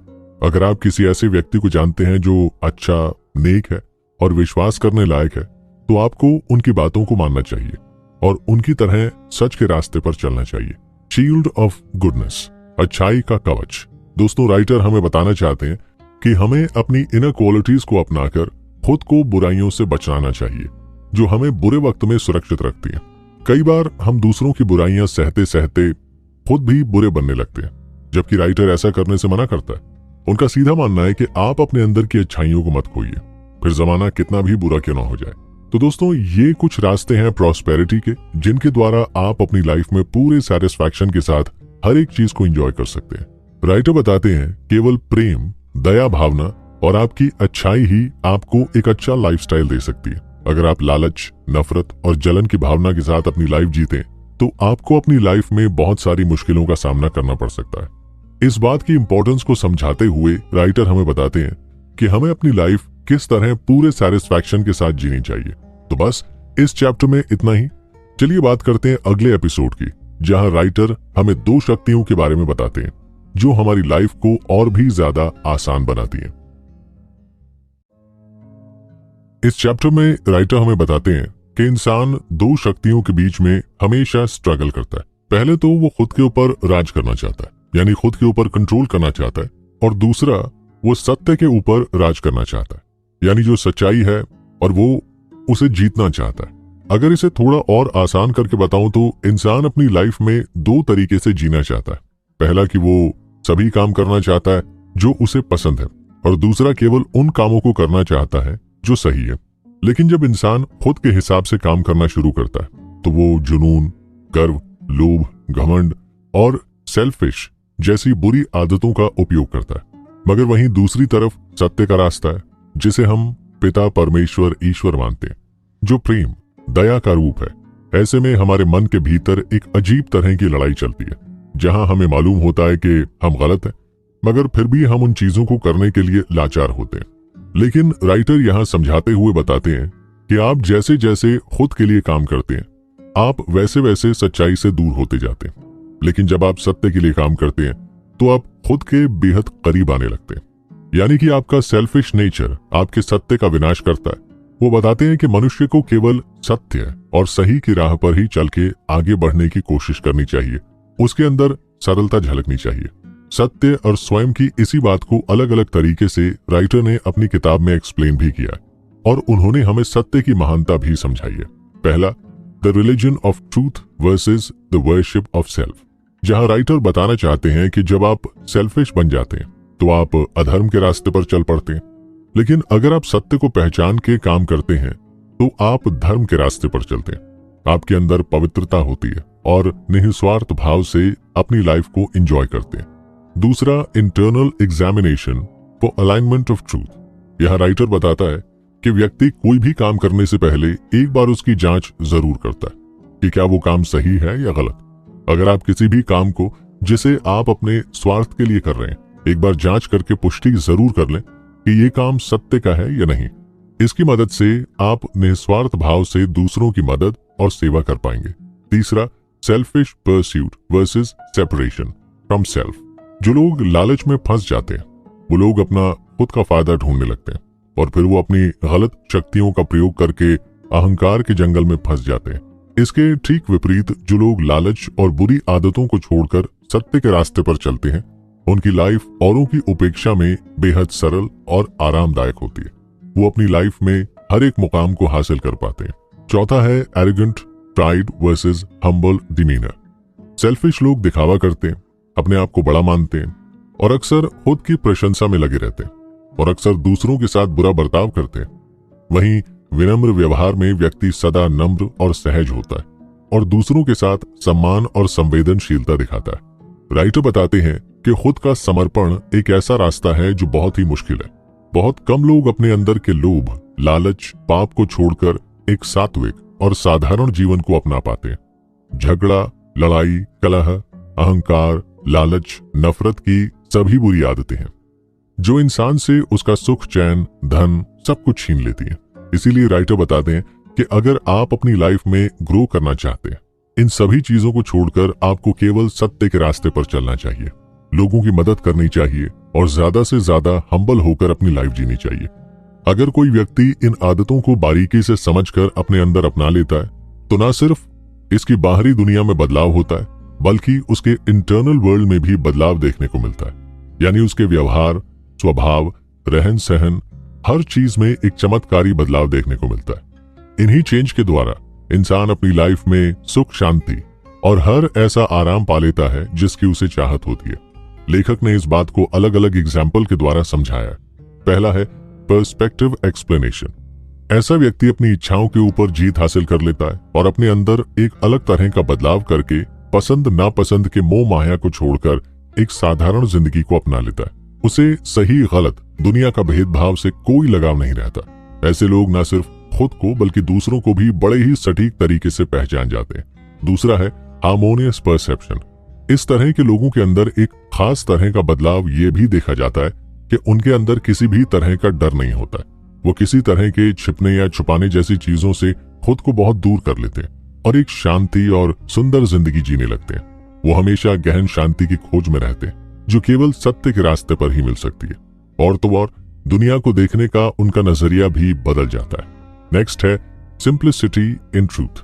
राइटर बताते हैं कि आपका मन और हृदय की सिचुएशन ही सत्य की पहचान कराता है।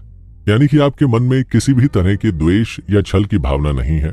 ये बताता है कि आप सत्य की राह पर पूरी तरह से निकल चुके हैं। राइटर समझाना चाहता है कि आपको हमेशा एक सिंपल, साधारण और सरल लाइफ को ही अपनाना चाहिए। बहुत ज्यादा दिखावे की जिंदगी तकलीफदायक होती है। अगला पॉइंट है अंडरस्टैंडिंग एंड कंपैशन। इस सिचुएशन को हासिल करने वालों को दुनिया के सभी नियम कानून की जानकारी होती है। उन्हें मालूम होता है कि कौन सी चीज दुख की वजह बन सकती है और वो हमेशा मुक्ति के रास्ते को ही अपनाना पसंद करते हैं। ऐसे लोग सांसारिक बंधनों से खुद को मुक्त कर लेते हैं। उन्हें किसी भी तरह के मोह माया से कोई फर्क नहीं पड़ता। वो अपने अंदर की इच्छाओं पर विजय प्राप्त कर लेते हैं जिसकी वजह से वो अपने मार्ग से कभी नहीं भटकते। अगला पॉइंट है गुडविल एंड कंपैशनेट एटीट्यूड। ऐसे लोग दूसरों के लिए बहुत ही ज्यादा पोलाइट होते हैं और वो उन्हें अपने बच्चों की तरह प्यार भी करते हैं। वो ना तो कभी किसी की बुराई करते हैं और ना ही किसी के प्रति किसी तरह की हीन भावना रखते हैं। वो हर किसी को प्रेम, सम्मान और अपनेपन की नजर से देखते हैं और सबकी अच्छाई और भलाई की दुआ भी करते हैं। और आखिरी पॉइंट है फाइनल लिबरेशन। वो एक ऐसे भविष्य की उम्मीद करते हैं जहां जीवन के चक्र से आजादी मिल सके और वो इस भ्रम भरी दुनिया से खुद को अलग कर सके। ऐसे लोगों का मानना है कि आत्मा इस दुनिया में केवल भटकती है, वो कभी भी स्थिर नहीं होती है और न ही उसे कभी किसी चीज में संतुष्टि मिलती है। राइटर बताते हैं कि आम इंसान अपनी पूरी जिंदगी में लालच, माया में ही घिरा रहता है। उसके लिए इन सभी से निकलना बहुत ही ज्यादा मुश्किल भरा होता है। लेकिन जो व्यक्ति एक बार सत्य और धर्म के रास्ते को अपना लेता है वो न सिर्फ अपनी जिंदगी में ग्रो करता है बल्कि एक हैप्पी और प्रॉस्परस लाइफ भी इंजॉय करता है। राइटर बताते हैं कि खुद के प्रति अटूट लगाव के कारण लोग सत्य को नहीं समझ पाते और इसीलिए वो इसकी सच्चाई से भी दूर भागते रहते हैं। खुद के प्रति या दृढ़ विश्वास, उनका सेल्फिश नेचर ही उन्हें सत्य को समझने में और देखने से रोकता है और उन्हें वो बनने के लिए प्रेरित करता है जो केवल एक भ्रम है। यानी कि लोग अपनी सेल्फिश नेचर की वजह से आज केवल भ्रम की जिंदगी जीना पसंद करते हैं। उन्हें सब कुछ दिखावे का पसंद है और वो दिखावे में ही शांति ढूंढते हैं, जबकि सच कुछ और है। शांति वो नहीं है जिसे हम बाहरी दुनिया में तलाशते हैं, शांति वो है जिसे हम अपने अंदर पा सकते हैं। तो बस सत्य और सेल्फिश नेचर में डिफरेंस बताने के साथ राइटर आखिर में हम सभी को यही बताना चाहता है कि हमें अपनी सेल्फिश नेचर को छोड़कर सत्य की राह को चुनना चाहिए और वो करना चाहिए जिससे न सिर्फ हमारा बल्कि हमारे समाज, हमारे आसपास और इस धरती पर रहने वाले हर एक जीव जंतु का फायदा हो। हम सभी को हमेशा अपने फायदे और अपने स्वार्थ के बारे में ना सोचकर दुनिया के बारे में भी सोचना चाहिए, जो हमारे अंदर के प्रेम और काइंडनेस का एक रूप है। निस्वार्थ यानी बिना किसी डिजायर या लालच के की गई मदद सच्ची मदद है, वरना मतलब से किया गया दान भी एक बिजनेस का हिस्सा है। राइटर हमें आगे बताते हैं कि हमारी लाइफ की कोई गारंटी नहीं है, ये पल भर की है। इसीलिए हमें वो हर एक काम करना चाहिए जिससे बाद में लोग हमें याद कर सकें और हमारे आने वाली संतानों को भी हमसे कुछ सीखने और जानने को मिले। हाँ, तो सुना आपने कि कैसे इस बुक में राइटर्स ने अमीर बनने के साथ साथ एक अच्छा इंसान बनने के लिए भी बहुत सारे तरीके बताए।